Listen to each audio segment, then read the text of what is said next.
बिस्मिल्लाहिर्रहमानिर्रहीम। अस्सलाम वालेकुम नाज़रीन, मैं ज़ुबैर अली खान हूँ। सुप्रीम कोर्ट ऑफ पाकिस्तान से आज आपको रिपोर्ट कर रहे हैं। वफाकी हुकूमत ने सुप्रीम कोर्ट ऑफ पाकिस्तान में एक रिपोर्ट जमा करवाई है जिसमें साबिक वज़ीर आज़म इमरान खान जिस सेल में कैद हैं उनकी तस्वीर जारी की गई हैं। बुनियादी तौर पर इन तस्वीर जारी करने का मकसद ये है कि इमरान खान को कौन सी सहूलियात जो हैं वो दी गई हैं। वो ये बताना चाहते हैं कि जो इमरान खान है, जो वो दावा कर रहे हैं कि वो कैद तन्हाई में है, बल्कि इसकी नफ़ी करने की कोशिश की जा रही है। लेकिन इन तस्वीरों को अगर आप गौर से देखें तो ये तस्वीरें जो है वो जेल जो मैनुअल है उस मैनुअल की खिलाफ वर्जी है, जो कि साबिक वज़ीर आज़म को जिसके नाते ए क्लास देनी चाहिए। लेकिन इस जैन जो तस्वीरें सामने आई हैं ये तो लग ऐसा रहा है कि ये बी क्लास भी नहीं है, क्योंकि साबिक वज़ीर आज़म होने के नाते इमरान खान जो है वो इंटाइटल्ड है कि उनको ए क्लास दी जाए। ए क्लास में एक अपना मुलाजम भी रखने की जो है वो इजाज़त होती है, उसके साथ साथ एयर कंडीशन भी रखने की इजाज़त होती है। लेकिन इमरान खान के इस कमरे में एक एयर कूलर जो चंद रोज़ कबल यानी एक हफ़्ता पहले ही उनको दिया गया है, इसमें आप देख सकते हैं इन तस्वीरों में ये है वो तस्वीर जिसमें साबिक वज़ीर आज़म इमरान खान का ये वो कमरा है अडयाला जेल के अंदर जिसमें उनको रखा गया है। ये तस्वीर जो है वो वफाकी हुकूमत की जानिब से सुप्रीम कोर्ट ऑफ पाकिस्तान में जमा करवाई गई है। पूरी रिपोर्ट के किस तरीके से साबिक वज़ीर आज़म इमरान खान का जो दावा है कि वो कैद तन्हाई में है ये भी दुरुस्त नहीं है। उनको जो सहूलियात दी गई हैं उसमें कुछ किताबों का भी जिक्र है। ये किताबों का शेल्फ भी आप देख सकते हैं कि अलग से किताबों का शेल्फ भी यहाँ पर रखा गया है। लेकिन इस सारी तस्वीर को अगर आप देखें तो ये इमरान खान के बिस्तर के बिल्कुल पीछे जो है वो अटैच वाशरूम है जिसकी दीवार इतनी ज़्यादा ऊंची है कि जिसको आराम से कोई भी खुफिया अगर कैमरा टॉप पे लगा हो तो वो उसकी हरकत को वहाँ पर रिकॉर्ड कर सकता है। तो ये इमरान खान का जो शुरू दिन से दावा था कि उनका जो अटैच वॉशरूम है वो इंतहाई उसकी दीवारें नीची हैं, तो इसमें ये साबित होती हैं।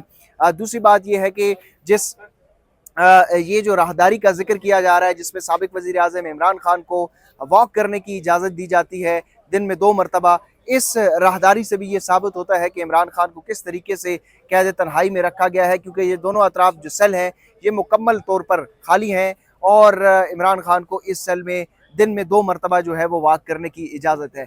ये तस्वीर वो है जिसमें बताया गया है कि इमरान खान की एक्सरसाइज मशीन, साइकिल वगैरह और दीगर जो मशीन है वो दी गई है। लेकिन याद रहे कि ये अदालती हुक्मनामे के बाद ये एक्सरसाइज की जो मशीनरी है ये अडयाला जेल में पहुंचाई गई थी। ये वफाकी हुकूमत ने अपनी मर्जी से नहीं बल्कि जो इमरान खान की दरख्वास्त थी अदालत से उसके बाद दी गई थी। लेकिन इन तमाम चीज़ों को अगर आप नज़र रखें और वफाकी हुकूमत के दावे को दुरुस्त भी मान लिया जाए कि ये बड़ी सहूलियात हैं और इमरान खान बड़ी अयाशी के साथ अंदर जेल गुजार रहे हैं, तो उसके बावजूद वफाकी हुकूमत का जो मौक़िफ़ है उसमें कोई वज़न नहीं है, क्योंकि कैदियों की भी बुनियादी हुकूक होते हैं। और दूसरी बात यह है कि जो जेल मैनुअल है जिसमें वाज़े तौर पर यह लिखा गया है कि किस कैदी को कौन से राइट्स जो हैं वो दिए जाएंगे।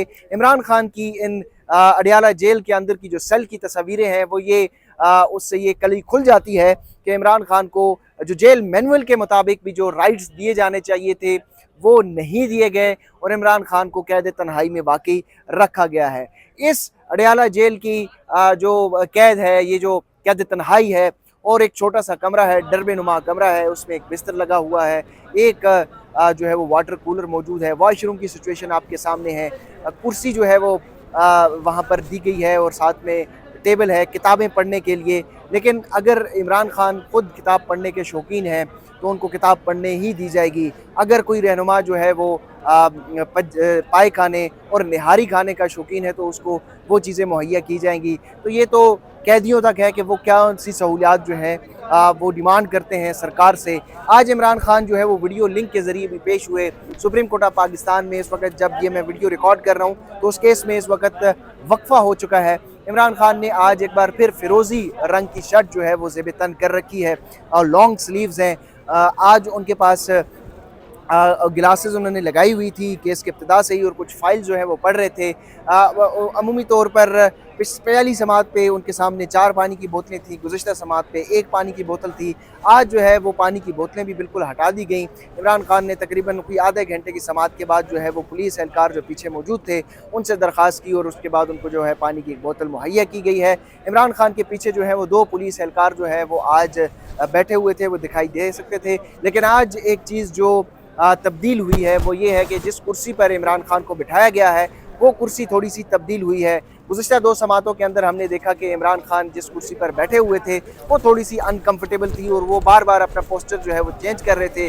लेकिन आज जो है वो उनकी कुर्सी थोड़ी सी तब्दील थी और वो बार बार अपना पोस्टर भी तब्दील नहीं कर रहे थे, और लग ये रहा है कि अब इमरान खान की जो कुर्सी दी गई है वो कदरे बेहतर है, वो ज़्यादा कंफर्टेबल है। अभी तक इमरान खान ने कोई बात तो नहीं की। ख्वाजा हारिस जो है वो अपने दलाइल दे रहे थे। ख्वाजा हारिस जो है वो इस केस में मावनत के तौर पर आए हैं, लेकिन चीफ जस्टिस काजी फ़ाइज़ ईसा ने जिन्होंने खुद मुकर्रर किया अदालती मावन को, उनको बार बार टोकते रहे, बोलने नहीं दिया गया। और उनसे पहले पूछा कि आप कितना वक्त लेंगे, तो ख्वाजा हारिस ने कहा कि मैं तो 3 घंटे से ज़्यादा नहीं लूँगा। तो उन्होंने कहा नहीं, हम आपको 3 घंटे तो नहीं दे सकते, ये तो हमारी मर्ज़ी है। तो फिर ख्वाजा हारिस जब बार बार उनको टोका गया तो उन्होंने कहा जी आप मुझे बता दें, अगर मेरी असिस्टेंस नहीं लेनी तो मैं बंद करके चला जाता हूँ।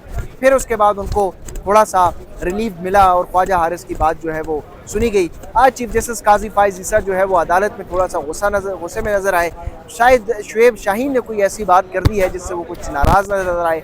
आज 1 नहीं 2 नहीं बल्कि 3 मरतबा उन्होंने उनके ऊपर तनकीद जो हो रही है उसका जिक्र किया, और शुएब शाहीन का नाम भी लिया 1 मरतबा, और कहा कि कहाँ है वो शुएब शाहीन जो टीवी के ऊपर कैमरे के ऊपर तो बात करते हैं, खुली अदालत में आकर बात करें, ये खुली अदालत है, आए सामने पेश हों। शुएब शाहीन उस मौके के ऊपर अदालत में तो मौजूद नहीं थे। एक मौके के ऊपर फिर ख्वाजा हारिस को मुखातब करके चीफ जस्टिस काजी फ़ाइज़ ईसा ने कहा कि बाहर जाकर तनकीद करना आसान है, मैं अगर गलत हूँ तो निशानदेही करें, बाहर जाके सब बात करते हैं, सामने आकर कोई बात नहीं करता, हिम्मत करें, शेर बने, टीवी पर तो सारे शेर बनते हैं, यहाँ पर मेरे सामने बात करें। चीफ जस्टिस काजी फ़ाइज़ ईसा काफ़ी ज़्यादा गुस्से में थे। एक मौके के ऊपर उन्होंने ये बात भी की कि जजेस के ऊपर जो है वो तनकीद की जाती है, प्रेस कॉन्फ्रेंसेस होती हैं, और साथ में उन्होंने ये कहा कि जो अपनी सियासत है और आइनी मामलात हैं उनको अलग अलग रखना चाहिए, और अगर कोई किसी से कोई शिकवा है तो वो अदालत में आकर पेश हो, अदालत में आकर जो है वो अपनी बात करें, लेकिन अदालत के सामने बात नहीं करते, बाहर बात करना आसान है। याद रहे कि फैसल वाडा जिनके खिलाफ तौहीन अदालत का केस है, चीफ जस्टिस काजी फ़ाइज़ ईसा ने उनसे मुतालिक कोई भी इस तरह के रिमार्क्स उनको नहीं दिए कि बाहर बात करना आसान है। वो भी प्रेस कॉन्फ्रेंस करते हैं, वो भी तज़ीक़ आमेज़ रवैया उनका होता है, लेकिन उसके हवाले से कोई भी बात जो है वो उन्होंने नहीं की, लेकिन शुएब शाहीन का जिक्र उन्होंने ज़रूर किया। दूसरी तरफ आज अगर देखा जाए तो जस्टिस अतर मिनल्ला और जस्टिस जमाल मंदुखेल ने ख्वाजा हारिस से ये पूछा कि नैब का जो कानून है, अगर करप्शन का मामला आता है तो इसमें तो वो लोग ज़िम्मेदार हैं जो साइनिंग अथॉरिटी होते हैं, यानी सियासतदान जो है वो तो ब्यूरोक्रेसी को, जो डायरेक्टली इलेक्टेड नहीं होते बल्कि सेलेक्टेड लोग होते हैं, उनको डायरेक्शन दें। तो जस्टिस जमाल मंदुखेल ने कहा कि वो ब्यूरोक्रेसी जो है वो क्यों हिम्मत नहीं दिखाती, ज़्यादा से ज़्यादा वो क्यों गैर कानूनी काम करने से इनकार क्यों नहीं करती, ज़्यादा से ज़्यादा ट्रांसफ़र हो जाएगा, उससे ज़्यादा तो कुछ भी नहीं होता। आप जस्टिस अतर मिनल्ला ने कहा कि सियासतदानों को करप्ट कहना जो है वो दुरुस्त नहीं है, जिस पर ख्वाजा हारिस ने कहा कि आप इस तरह की स्वीपिंग स्टेटमेंट नहीं दे सकते कि सियासतदान करप्ट नहीं है। अगर कोई ब्यूरोक्रेट जो है वो बंद बांध लेता है तो चलें ठीक है, अगर वो बंद नहीं बांधता तो क्या सिर्फ उस ब्यूरोक्रेट को ही करप्शन का मूरद इल्ज़ाम ठहराया जाएगा, या जिन्होंने डायरेक्शन दी है वो भी तो ही करप्ट हैं? इस तरह तो मामला अगर सिर्फ आप कहें कि जिन्होंने बंद बांधना था उनको ही जिम्मेदार ठहराया जाए तो फिर मामला किसी और तरफ चला जाएगा। आज जस्टिस अतर मिनल्ला ने ये भी रिमार्क्स दिए कि इस जो नैब का ये कानून है ये अगर कलदम करार दे दिया जाता है तो इस तरमीम जो है इसका नुकसान इमरान खान को होगा। तो ख्वाजा हारिस ने कहा कि इस वक्त इमरान खान जो है वो नैब के इस कानून को भुगत रहे हैं, लेकिन वो चूँकि करप्शन के ख़िलाफ़ हैं तो इसलिए वो चाहते हैं कि करप्शन के ख़िलाफ़ कानून जो है वो इंटैक्ट रहे और इसमें जो तरामीम की गई है वो गलत हैं, वो पर्सन स्पेसिफिक हैं।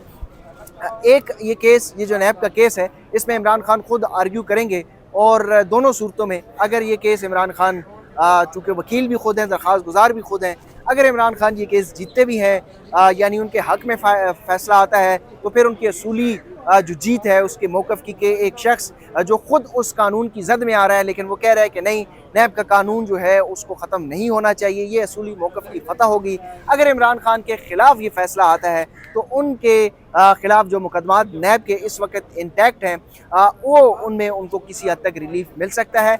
हालाँकि कुछ ऑर्डिनेंस भी जारी किए गए हैं, लेकिन उसके बावजूद उन ऑर्डिनेंस को भी अदालत में चैलेंज किया जा सकता है। तो अब तक इस केस में जो है वो वक़फ़ा हुआ है। वक़फ़े के बाद देखते हैं कि समाअत किस तरफ बढ़ती है।